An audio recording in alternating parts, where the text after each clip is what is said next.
বিসমিল্লাহির রহমানির রহিম। আমাদের গত 3টি ক্লাসে হামজার মোটামুটি কাওয়াইদ শেষ হয়ে গিয়েছে।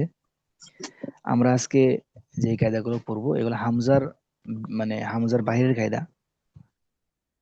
তবে একটা বিষয় এখানে গুরুত্বপূর্ণ, সেটা হচ্ছে কোনো কোনো সময় দেখা যায় যে আল হামজাতুল মুতাতাররিফাতু ফি হুকমিল হামজাতিল মুতাওয়াসিতা। আমরা মাঝখানের হামজাও পড়েছি এবং শেষের হামজাও পড়েছি। মাঝখানের হামজারও কায়দা রয়েছে, শেষের হামজারও ভিন্ন কায়দা রয়েছে।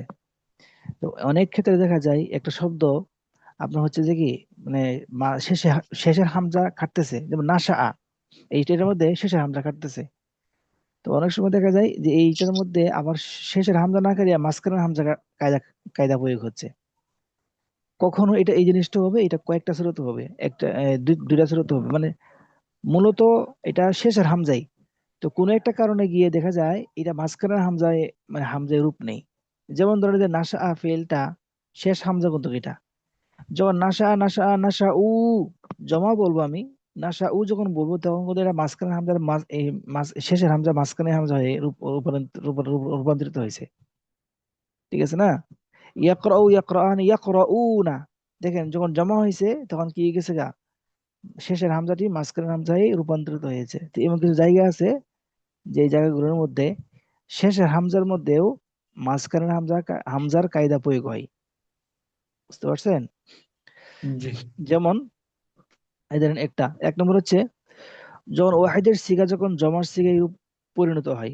যখন ওয়াহিদের সিগাটা জমার সিগায় পরিণত হবে তখন দেখা যায় ওয়াহিদের সিগার মধ্যে শেষ হামজা ছিল, জমার সিগার মধ্যে এসে শেষ হামজাটা মাঝখানের হামজায় পরিণত হয়েছে। যেমন নাসা থেকে নাসা উ, ইয়াকরাউ থেকে ইয়াকরাউ না, লাজা থেকে লাজা লাজা না, ইয়াজিউ থেকে ইয়াজি না। তাহলে আমাকে এই নাসার মধ্যে শেষ হামজার কায়দা প্রয়োগ হয়েছে, আবার নাসাউর মধ্যে মাঝের হামজা প্রয়োগ হয়েছে। ঠিক আছে না? জি। এই নাসাউর মধ্যে শিনের হামজা এবং শিনের হরকত এবং হামজার হরকতের মধ্যে শক্তিশালী পেশ, এই জন্য হামজা লেখা হয়েছে পেশের মধ্যে। তাহলে এক নম্বর নিয়ম হচ্ছে যখন ওয়াহিদের সিগা জমার সিগাতে রূপ নেই তখন সেই জমার সিগার মধ্যে গিয়ে শেষের হামজাটি মাঝের হামজায় রূপান্তরিত হয়ে যায়, এটা মাথায় রাখতে হবে। আর 2 নম্বর কায়দা হচ্ছে, 2 নম্বর জায়গায় হচ্ছে সিগার শেষে জমির অথবা এই মুতাকাল্লিম যুগ হলে, কোন সিগার শেষে বা জমির অথবা এই মুতাকাল্লিম যুগ হয়, তাহলে ওই সিগার শেষ হায়ে হামজা থাকলেও এটা মাঝের হামজায় রূপান্তরিত হবে। যেমন ধরেন লাম তাকরা থেকে লাম তাকরা লাম তাকরা এবং ইবদা থেকে ইবদা ঠিক আছে? তাদাওয়া জি। তাতাদাওয়াদ তাতাওয়াদ্দাউ থেকে তাতাওয়াদ্দাইনা। ঠিক আছে না? ওয়াহিদ জি। মুয়ান্নাস গায়েবের সিগায় রূপান্তরিত হয়েছে, সেজন্য এটার মধ্যে কি হয়ে গেছে আপনার হচ্ছে জমা এই মাঝখানের হামজায় রূপান্তরিত হয়েছে। আবার ধরেন ইয়ান বাউর মধ্যে যখন আমি জমি যোগ করবো ইয়ান বা উ কা, তখন দেখা যাচ্ছে এই ইয়ান বা উ এই মাঝখানে হামজায় রূপান্তরিত হয়েছে। আগে ছিল আলিফের উপর লেখা ছিল হামজাটা, আর মাঝখানের হামজা রূপান্তরিত হওয়ার কারণে হামজা লেখা হচ্ছে নাবারের উপর। কেন? কায়দা হচ্ছে মাঝের হামজার মধ্যে দেখতে হবে মাঝের হামজার হরকত এবং তার পূর্ব হরকতের মধ্যে শক্তিশালী কোনটা। তো ইউর মধ্যে শক্তিশালী হচ্ছে বা এবং হামজার মধ্যে শক্তিশালী হচ্ছে বা, যে শক্তিশালী, সেই জন্যই এখানে হামজা লেখা হচ্ছে নাবারের উপরে। ইয়ামলাউ থেকে ইয়ামলাউকা, ইয়াতাউ থেকে ইয়াতাউহু, ইয়ানশাউ থেকে ইয়ানশাউনি। তাহলে যখন শেষে জমির যুগ হবে অথবা ইয়ে মুতাকাল্লিম যুগ হবে তখনও দেখা যায় যে ওই শেষের হামজাটি মাঝের হামজায় রূপান্তরিত হয়। তখন সেখানে মাঝের হামজার কায়দা প্রয়োগ হবে, শেষের হামজা কায়দা প্রয়োগ হবে না। এই কথাটা কালকে বলে দিলে হইতো, তাহলে মোটামুটি হামজার কায়দা শেষ হয়ে যেত, আমরা আজকে নতুন একটা আলোচনা শুরু করতে পারতাম। সমস্যা নেই ইনশাল্লাহ, এটা আপনারা মাথায় রাখবেন যে কোনো কোনো সময় দেখা যায় শেষের হামজা কি হয় মাঝের হামজায় রূপান্তরিত হয় কোন কোন জায়গায়। এক নম্বর জায়গায় হচ্ছে যখন ওয়াহিদের সিগা জমার সিগায় রূপ নেই। 2 নম্বর হচ্ছে যখন সিগার শেষে জমির যুগ হয় অথবা এই মুতাকাল্লিম যুগ হয়। ঠিক আছে? আচ্ছা ঠিক আছে, তো মোটামুটি এটা আলোচনা শেষ। তাহলে আমাদের এই 3 দিনের আলোচনার ফলে আমরা হামজার কাওয়াইদ শেষ করলাম আলহামদুলিল্লাহ। তো আজকে আমরা নতুন একটি ক্লাস শুরু করব, সেটা হচ্ছে আল আলিফুল লাইগিনা। আমরা আলিফে লাইগিনা নিয়ে আলোচনা করব, যেটা আমাদের লেখনীতে অনেক প্রয়োজন হয়। আমরা লিখতে গিয়ে দেখা যায় আলিফ লাইন না অনেক সময় ভুল করি, অনেক ভুল করি আমরা। এটা আজকে আমরা শুরু করবো। বিসমিল্লাহির রহমানির রহিম। আল আলিফুল লাইয়িনাতু ফি আখিরিল কালিমাতি।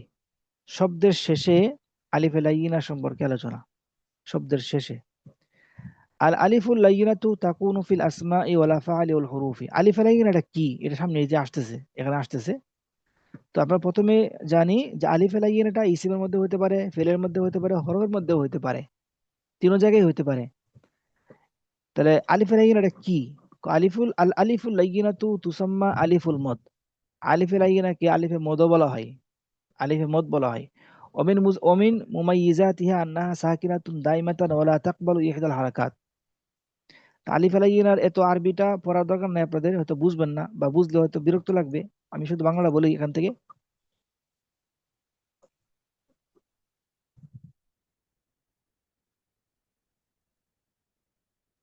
হ্যাঁ, এখান থেকে বাংলা বলি। আলিফে লাইয়িনার অপর নাম হচ্ছে আলিফে মদ, অর্থাৎ মদের আলিফ। এটি সর্বদা সাকিন হয়। আলিফে লাইয়িনা সবসময় কি হয়? সাকিন হয়, মনে রাখতে হবে। আর মনে রেখো, আলিফ লাইয়িনাটি শুধু শব্দের মাঝেও ও শেষে শেষে আসে। আলিফ শব্দ শুরুতে হবে না। আমরা যখন হামজা শব্দ শুরুতে হয়েছে, হামজা শব্দ মাঝখানে হয়েছে, হামজা শব্দ শেষে হয়েছে, কিন্তু আলিফ লাইয়িনাটা এরকম না। আলিফ লাইয়িনা কখনো শব্দের শুরুতে হবে না, শব্দের মাঝে হবে অথবা শেষে হবে। শব্দের মাঝে হলে সবসময় মানে লম্বা আলিফ দিয়ে লেখা হবে। এই যে দেখা, এই টিকায় লেখা আছে, মাঝের আলিফ লাইয়িনা সর্বদা লম্বা আলিফ রূপে লেখা হয়। এই বিষয়ে কোনো গভীর আলোচনা নেই। এখানে কোনো আলোচনা করার প্রয়োজন নেই। তাহলে আমাদের মাঝখানে যদি আলিফ আলাইয়ানা হয়, তাহলে সবসময় আলিফ আলাইয়ানাটা লম্বা আলিফ দ্বারা লেখা হবে। আর যদি শেষে আসলে কিছু কায়দা আছে। এই কায়দাগুলো আজকে আমরা পড়বো এখানে। আচ্ছা, হরফের শেষে আলিফ লাইয়িনা লেখার নিয়ম তা আমরা পড়ছি এখানে, যে আলিফ লাইয়িনাটা তিন জায়গায় হয়। ইসিমের মধ্যে হয়, ফেলের মধ্যে হয়, হরফের মধ্যে হয়। ইসিম ফেল হরফ তিন জায়গার মধ্যে আলিফ লাইয়িনা হয়। এখন আমরা শুরু করতেছি আলোচনা হরফ নিয়ে। যে হরফের মধ্যে যখন আলিফ আলাইয়ানা হবে, তখন তার নিয়মটা কি?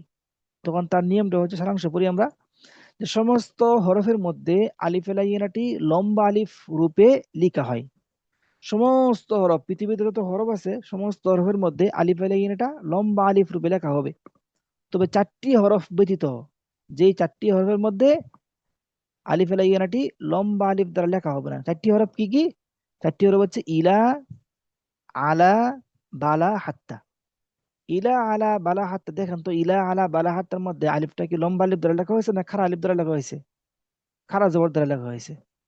তাহলে এই ইলা আলা বালা হাত্তা ছাড়া সমস্ত হরফের মধ্যে আলিফটা লম্বা আলিফ দ্বারা লেখা হবে। যেমন ধরেন আলা, আমা, হা, ইয়া, আয়া, হায়া, সবগুলোই কিন্তু আলিফটা লম্বা আলিফ। কিন্তু এই চারটার মধ্যে কিন্তু কি আলিফটা লম্বা আলিফ না, আলিফটা হচ্ছে কি খাড়া জবর আলিফ। খাড়া জবর আলিফ, ইয়ার শুরুতে লেখা হয়েছে। এখানে আলিফটা ইয়ার শুরুতে লেখা হয়েছে। ঠিক আছে না? তাহলে মনে রাখবেন, হরফের মধ্যে যদি আলিফ লাইয়ানা হয়, তাহলে হরফের সমস্ত আলিফ লাইয়ানা এই লম্বা আলিফ ধরে লেখা হবে। শুধু চারটি হরফ ব্যতীত। চারটি হরফ কি কি? ইলা, হালা, বালা, হাত্তা। ইলা, আলা, বালা, হাত্তা। ইলা, আলা, বালা, হাত্তা ছাড়া সমস্ত হরফের মধ্যে যেমন হরফ লিখবো, হরফ লেখার সময় লম্বা আলিফ দ্বারা লিখবো। আলা, আমা, হা, ইয়া, আয়া, হায়া। বুঝে আসছে? আশা করি এটা সহজ। তো হরফ শেষ। এখন আছে কি ইসিম এবং ফেল। আসেন, ইসিম ও ফেলের শেষে আলিফ লাইয়ানা লেখার নিয়ম একটাই। মানে একসাথে আমরা নিয়মটাই করে দেবো। ইসিম এবং ফেলের মধ্যে নিয়ম একটাই। দেখেন, যদি আলিফটি যদি তৃতীয় কালিমায় হয়, এক দুই তিন, 3 নম্বর কালিমা হয়, আলিফটি যদি 3 নম্বর কালিমা হয়ে ওয়াও থেকে পরিবর্তন হয়ে আসে, আলিফটি মূলত আসলে ওয়াও ছিল, ওয়াও থেকে পরিবর্তন হয়ে কি হয়েছে? আলিফ হয়েছে। তাহলে আলিফটি লম্বা আলিফ রূপে লেখা হবে। আলিফটি লম্বা আলিফ রূপে লেখা হবে। যেমন ধরেন আস, লম্বা আলিফ হিসেবে লেখা লেখা হয়েছে কেন? কারণ এখানে আইন সদ আলিফ, তো এই 3 নম্বর কালিমার মধ্যে হয়েছে। আলিফটি 3 নম্বর কালিমার মধ্যে হয়েছে, আবার আলিফটি ওয়াও থেকে পরিবর্তন হয়ে আসছে। এই জন্যই আমরা লেখার সময় আস লেখার সময় এইভাবে লিখবো। যদি আপনি আসা লেখার সময় এভাবে লেখেন আস, এভাবে লেখেন, এটা ভুল হবে। আবার দেখেন অনেকে কিন্তু এভাবে লেখা আছে, অনেক জায়গায় লেখাও আছে বা অনেকে লেখে এরকম, এটা কিন্তু ভুল। আস, এই ইয়ার শুরুতে লেখাটা এটা ভুল। কেন? কারণ কায়দা হচ্ছে, যদি 3 নম্বর কালিমার মধ্যে আলিফে লাইয়ানা হয় এবং সেটা ওয়াও থেকে পরিবর্তন হয়ে আসে, তাহলে সেই আলিফে লাইয়ানাটা লম্বা আলিফ দ্বারা লেখা হবে। তা আসর মধ্যে তো এটা আসলে আসা ওয়া, আসা ওয়াও থেকে পরিবর্তন হয়ে আসছে, তাসনিয়া হচ্ছে আসা ওয়ানে, ওয়াও থেকে পরিবর্তন হয়ে আসছে, আবার 3 নম্বর কালিমা হয়েছে। তাহলে লেখার সময় অবশ্যই লম্বা আলিফ দ্বারা লিখতে হবে, আস, এভাবে লিখতে হবে। আচ্ছা, অনেকে অনেকে এভাবে লেখে কিনা? অনেকে লেখে। এ আলা, খলা সবগুলো একই অবস্থা। তাহলে 1 নম্বর কায়দা হচ্ছে, আলিফে লাইয়িনাটা যদি 3 নম্বর কালিমায় হয়ে ওয়াও থেকে পরিবর্তন হয়ে আসে, তাহলে সেটা লম্বা আলিফ দ্বারা লেখা হবে। আর যদি ইয়া থেকে পরিবর্তন হয়ে আসে, তাহলে সেটা, তাহলে আলিফটি নুক্তা ছাড়া ইয়ার রূপে লেখা হবে। তাহলে আলিফটি নুক্তা ছাড়া ইয়ার রূপে লেখা হবে, যেমন মাসা। এটা আসলে মাদ্দা হয়েছে কি মাসিউন, ইয়া থেকে পরিবর্তন হয়ে আসছে, এই জন্য মাসা আলিফটি নুক্তা ছাড়া ইয়ার স্রোতে লেখা হয়েছে মাসা। হুদা, ইয়াহস, ফাতা, আসলে ফিতিয়ানুন, জমা হয়েছে ফিতিয়ান, তাহলে আলিফটি ইয়া থেকে পরিবর্তন হয়ে আসছে। তাহলে সহজ কায়দা, যদি আলিফটি ওয়াও থেকে পরিবর্তনে আসে, 3 নম্বর কালিমায় হয়ে ওয়াও থেকে পরিবর্তনে আসে, তাহলে আলিফটি লম্বা আলিফ হিসেবে লেখা হবে। আর যদি 3 নম্বর কালিমায় হয়ে ইয়া থেকে পরিবর্তনে আসে, তাহলে নুক্তা ছাড়া ইয়া স্রোতে লেখা হবে। এখন যদি 3 নম্বর কালিমার থেকে আরো পরবর্তী কালিমায় হয়, 4 নম্বর কালিমা হইলো, 5 নম্বর কালিমা হইলো, তাহলে একটা কায়দা। এই আসেন, যদি আলিফটি 3-এর অধিক কালিমায় হয়, যদি আলিফটি 3-এর অধিক কালিমা হয়, তাহলে সর্বদা আলিফকে নুক্তা ছাড়া ইয়ার রূপে লেখা হয়। মুস্তফা, ইস্তফা, হ্যাঁ, মুস্তাশফা, ইহতাদা, সবগুলোর মধ্যে কিন্তু কি আলিফটি নক্তা ছাড়া ইয়ার শুরুতে লেখা হয়েছে। তবে এই ক্ষেত্রে কোনো কি নাই, মানে পার্থক্য নাই। কোন ক্ষেত্রে? যখন 3 নম্বর থেকে অধিক কালিমা হবে, 3-এর অধিক কালিমা হবে, 4 নম্বর কালিমা হয়েছে, 5 নম্বর কালিমা হয়েছে আলিফটা, সেই ক্ষেত্রে সবসময় আলিফটা নোক্তা ছাড়া ইয়ার শুরুতে লেখা হবে, নোক্তা ছাড়া ইয়ার শুরুতে লেখা হবে। বুঝতে পারছেন আপনারা?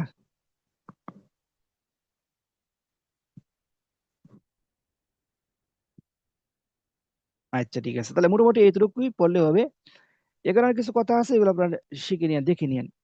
এখানে কিছু ব্যতিক্রম কিছু নিয়ম আছে, এগুলো আপনারা দেখে নিন। মূল কায়দা তিনটাই, এই তিনটা কায়দা। আচ্ছা, তাহলে আশা করি ইনশাল্লাহ এই ক্লাসটা আপনারা উপভোগ করছেন, এবং এটা পিডিএফটা দিয়ে দেওয়া হবে ইনশাল্লাহ। আপনারা এটা আরো প্র্যাকটিস করবেন, আরো দেখবেন, নিয়মিত দেখবেন ইনশাল্লাহ, আশা করা যায় এটা আপনাদের জন্য সহজ হবে। ঠিক আছে ইনশাল্লাহ। আসসালামু আলাইকুম ওয়া রাহমাতুল্লাহি ওয়া বারাকাতুহু।